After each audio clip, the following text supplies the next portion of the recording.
हे दोस्तों, आज मैं आपको बताऊंगा एक की रीजन क्यों कुछ ही लोग बहुत अमीर बन पाते हैं और क्यों ज्यादातर लोग गरीब या फिर मिडिल क्लास रह जाते हैं। रॉबर्ट नाम का एक लड़का था जिसके दो बाप थे।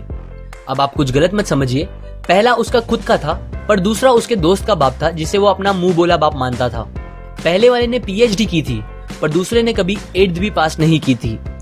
दोनों बहुत ही स्मार्ट और हार्डवर्किंग थे पर दोनों की सोच बहुत ही अलग थी और दोनों रॉबर्ट को अलग अलग बातें सिखाते थे। पहला बाप बोलता था कि पैसा सारे फसाद की जड़ है, पर दूसरा बोलता था कि पैसा ना होना सारे फसाद की जड़ है। पहला रॉबर्ट को हमेशा महंगी चीजों के बारे में सोचने से मना करता था और कहता था कि वो हमारी हैसियत के बाहर है। दूसरा उसे कहता था कि वो सोचे और अलग अलग रास्ते ढूंढे जिससे वो सारी महंगी चीजें खरीद सके। ये करने से उसका दिमाग तेज होगा और नए आइडियाज भी मिलेंगे। पहला उसे कहता खूब मेहनत कर, अच्छे से पढ़ लिख ताकि तुझे बड़ी कंपनी में नौकरी लगे और तू बड़ा इंसान बन पाए। दूसरा कहता था तू खूब पढ़ मेहनत कर पर खुद की कंपनी खोल ताकि तू खूब सारी नौकरियां लोगों को दे पाए। रॉबर्ट के पास एक एडवांटेज था, उसने अपने दोनों बापों को अपनी अलग अलग सोच के साथ बढ़ते और उनकी तरक्की देखी। उसने अपना दिमाग लगाया और अपने दूसरे बाप की बातें मानी और फॉलो की, जो कि बाद में मायामी फ्लोरिडा का सबसे अमीर इंसान बना और उसकी सिखाई बातों से उसने खुद करोड़ों कमाए, जबकि उसका पहला बाप जिंदगी भर गरीब रह गया। सबसे इंपॉर्टेंट बातों में से एक बात जो रॉबर्ट ने अपने अमीर बाप से सीखी वो थी फाइनेंशियल लिटरेसी, जिसका मतलब है एसेट्स और लायबिलिटीज के बीच का डिफरेंस जानना। अब आप गौर से सुनिए, ये नॉर्मल कॉमर्स में सिखाए गए मीनिंग से थोड़ा अलग है। रॉबर्ट ने काफी इजी शब्दों में उसका मीनिंग बताया है, जो कि कुछ ऐसा है।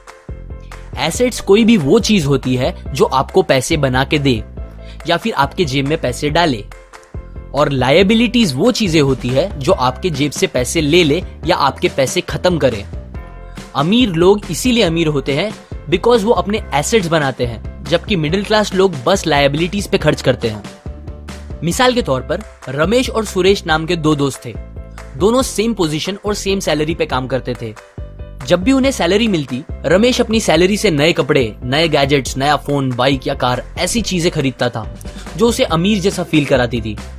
पर वो ये नहीं समझता था कि ये सारी चीजें लायबिलिटीज है जो उसके पैसे उससे ले रही है, ना कि बस जब वो उन्हें खरीदता है तब, बल्कि आगे भी मेंटेनेंस वगैरह के लिए, जिसकी वैल्यू वक्त के साथ कम हो जाएगी और ना ही वो उससे आगे कुछ पैसों का प्रॉफिट देगी। बट सुरेश ऐसा नहीं था। वो ये सारी चीजें नहीं खरीदता था जब तक कि उसके लिए बहुत जरूरी ना हो वो चीज खरीदना।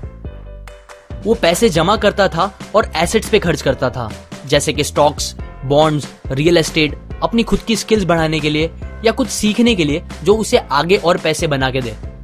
2 साल बाद सुरेश करोड़पति बन गया, जबकि रमेश वैसे का वैसा अपनी कम सैलरी को कोसता रह गया और कहता था कम सैलरी उसके मिडिल क्लास होने का रीजन है। एक गरीब इंसान का कैश फ्लो कुछ इस तरह होता है। उसे पैसे मिलते हैं और फिर वो पैसे उसकी जरूरी खर्चों में खत्म हो जाते हैं। एक मिडिल क्लास का कैश फ्लो थोड़ा सा अलग होता है।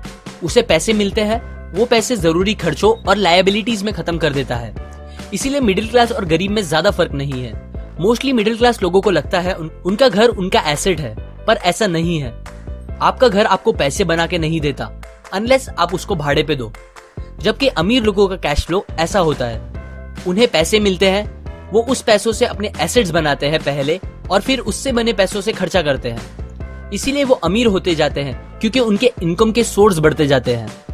अगर आपको अमीर बनना है तो ये बात याद रखिए अच्छे से। इस बात से फर्क नहीं पड़ता कि आप कितना कमा रहे हैं, बल्कि आप उन पैसों को कैसे और कहां खर्च कर रहे हैं, ये इंपॉर्टेंट है। आपको कंज्यूमर की सोच से बाहर आकर इन्वेस्टर की सोच अपनानी पड़ेगी। लोग कंप्लेन करते हैं उनकी खराब कंडीशन का रीजन उनकी कम सैलरी है, और सैलरी बढ़ेगी तो वो आराम से रहेंगे।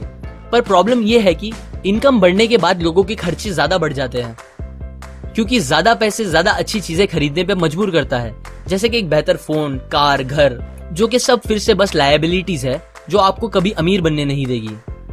ये बातें मैंने रॉबर्ट कियोसाकी की book rich dad poor dad से पढ़ी है, जो वो पहली बुक थी जिसने मेरी सोच चेंज की और बेहतर बनाई। अगर आपको ये बातें अच्छी लगी तो लाइक करें, अपने व्यूज कमेंट करें और फाइनली सब्सक्राइब करें।